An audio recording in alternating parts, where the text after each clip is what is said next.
বারাসাত দক্ষিণ পাড়াতে আমারই হাজবেন্ডের এক বন্ধুর অফিস ছিল।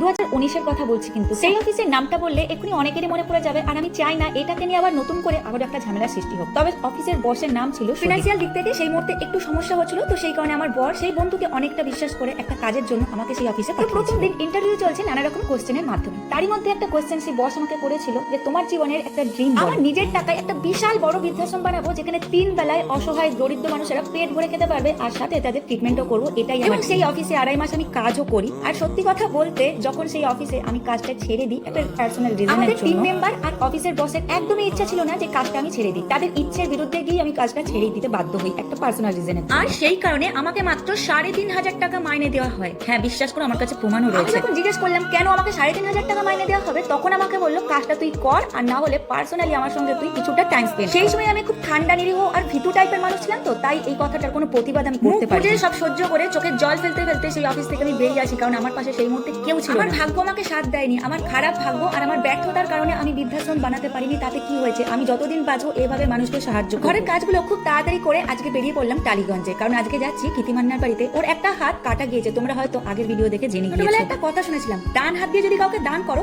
বাম হাতকেও কিন্তু সেটা জানতে দিতে নেই। আর কিছু দান না হয় নিঃশব্দে আড়ালে চেষ্টা করছি, করব, এটাই আমার কাছে অনেক।